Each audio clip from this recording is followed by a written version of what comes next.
Hey everybody, VentureFox here. I've been playing Mass Effect Andromeda for about 3 hours now, and I just wanted to go over a couple of things with you and hopefully alleviate some of the worries about your pre-order.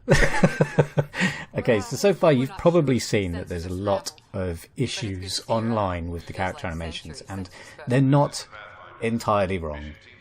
If you've seen the videos, then you know that the facial animations especially are quite janky and derpy and weird. Especially on the humans. The aliens kind of look alright actually. But I guess that's because we're not overly familiar with that sort of face. It doesn't come across so badly. But anyway, humans' expressions are coming down to basically the fact that their eyebrows don't move properly and their mouths aren't really doing what their face is trying to say. Let me clarify. When you make an expression of confusion, you frown. You're like, and your eyebrows move down in the middle and kind of crumple up a little bit. If you're surprised, your eyebrows go up. And if you're sad, they droop down by your eyes. That doesn't happen in Mass Effect Andromeda. When someone makes a surprised face, it looks like they're just staring into oblivion. When someone is sad, they just stare into oblivion. To be on the safe side, we'll need to keep him in a low-level coma for a while. Then let his body regain consciousness naturally. He'll be fine. Glad to hear it. Thanks, Lexi. Keep us updated. And it's just that issue there with the eyes is what's really killing the character immersion in the game.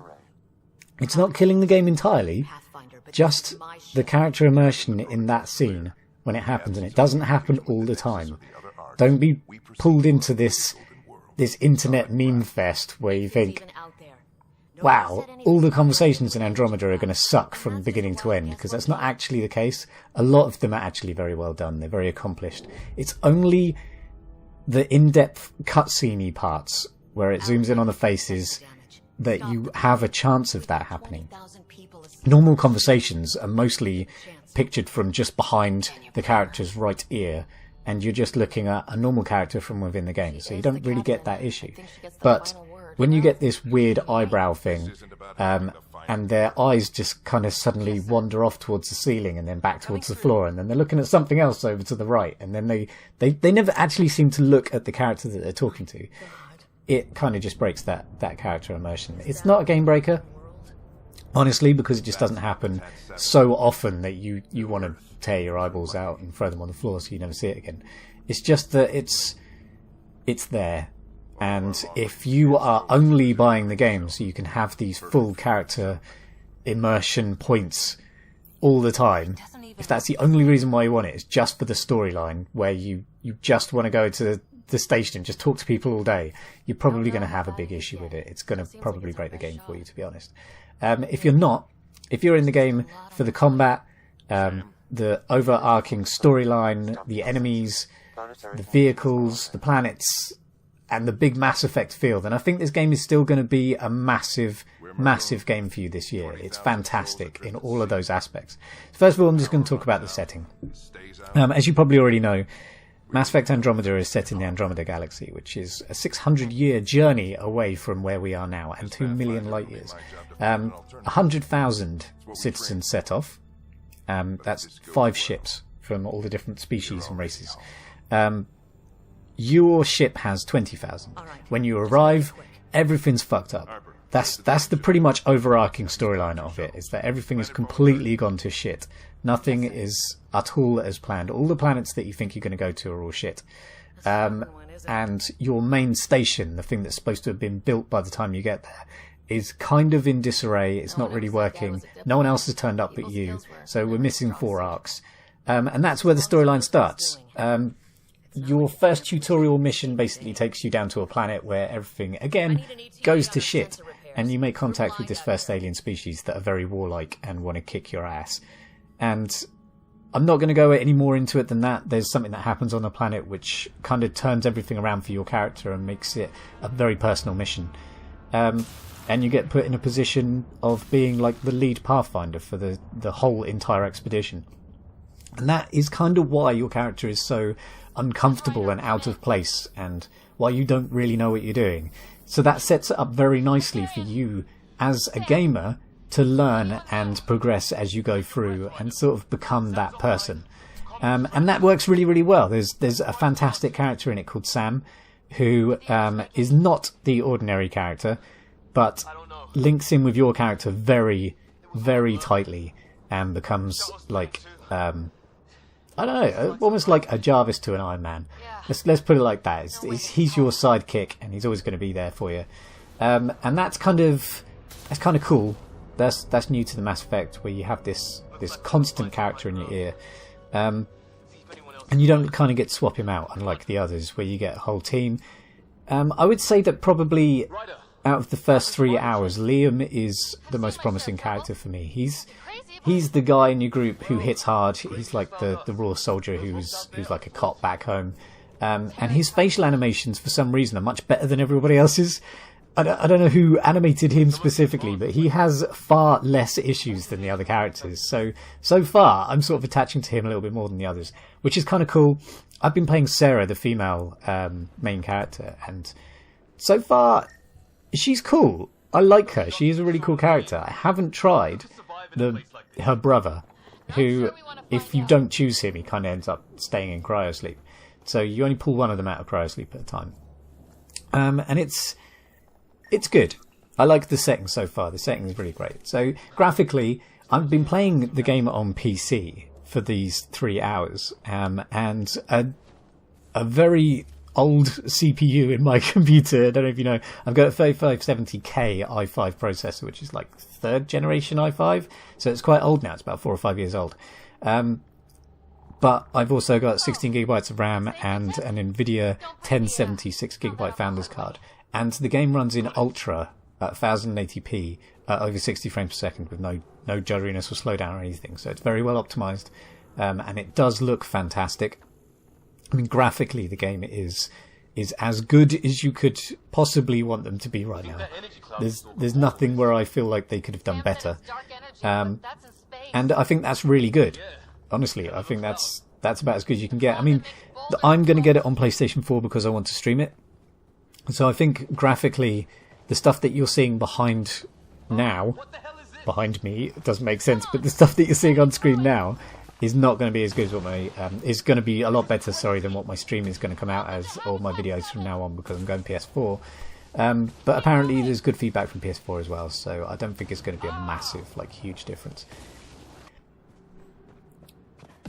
Gunplay. So when you get onto a planet for the first time, which is as you leave your tutorial ship as such and the Hyperion, and you go down to your first planet, it's supposed to be a tropical wonderland, and it's not. It's a desolate shitstorm. But the combat, when you get there, is very snappy. Look out! They're using those animals! Careful! They're cloaking!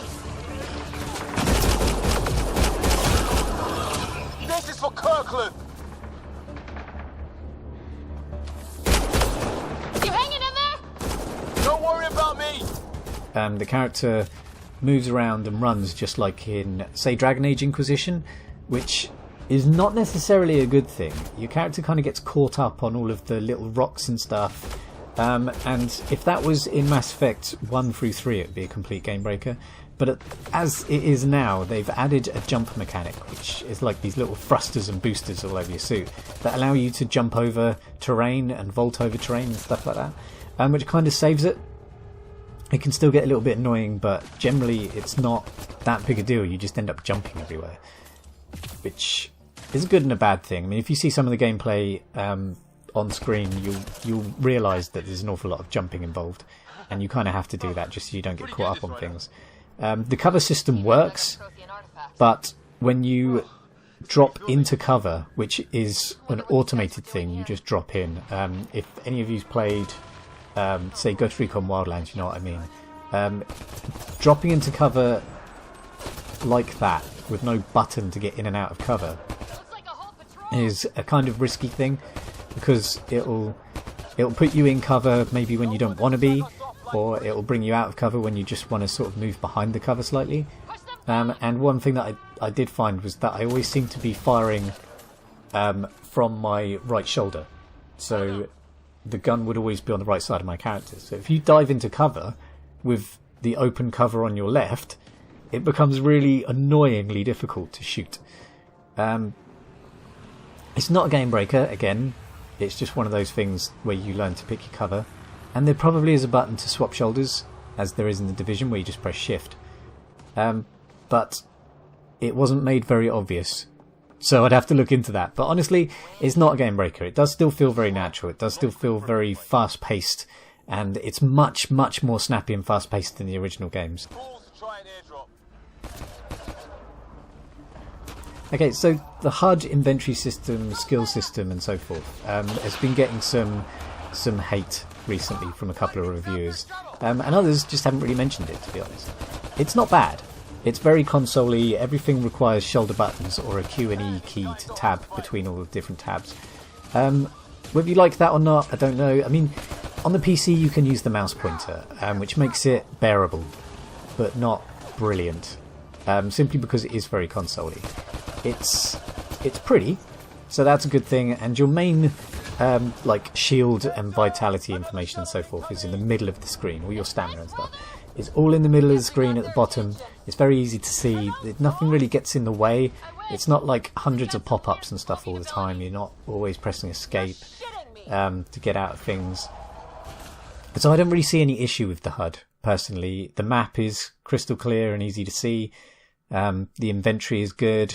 Everything's split into all its different categories and stuff. It's not just like a big block of squares with loads of stuff that you have to sort yourself. It's nothing like that. So it is very simple, easy to use and clear. Just very console-y in the control method where you have to tab between stuff. If you're getting it on console, I think that's not going to hassle you at all. If you're getting on PC, then you're just going to want to reach for your mouse to do that. Or if you're using a controller, then I don't think it's going to be much of a big deal for you.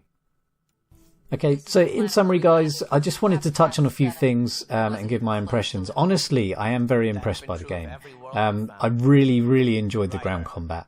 I'm really enjoying the storyline and the setting. The graphics are fantastic. The sound is amazing. I didn't mention the sound. The music is brilliant. Honestly, it's really, really good. The only thing I would say about the sound is it does lack a bit of punch in the weapons and stuff. But we know from the old Mass Effect games that there's very little recoil and stuff in their weapons, so it kind of fits with the universe. I just wish that it was a bit more poundy sometimes. The only thing that lets it down really is that annoying catching your feet on ground all the time that stops you moving forward. The jump mechanic helps massively with that and does make the game more like dynamic, the way you can jump into the air and shoot things and stuff. So I'm loving the combat. I love how fast paced it is. I love the characters, the graphics, the sound, the setting, the story. Just wish those derpy face animations would go away. And I think if it was easy to patch, they would have patched it by now, because they'd already had all the criticism last year from all the demos that they did. If they could just fix that, the game would be I mean, I know I've only played like the first 3 hours, so I can't give it a rating or anything like that. This isn't a review, but it would just be such a good game already.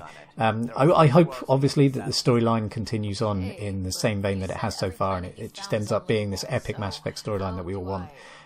Opening up masses of sequels, hopefully. We'll see, I guess. But honestly, with those facial animations, if it's going to break the game for you, then just don't pick it up, because you will notice them. They're not easy to miss, and hopefully that's not going to be the case. But honestly, my pre-order is safe. I'm going to crack on with the game on PS4 next week, and I'm really, really looking forward to it. I hope you guys are too, and if you like the video, please hit like and subscribe. And I'll see you in the next one. Bye-bye for now.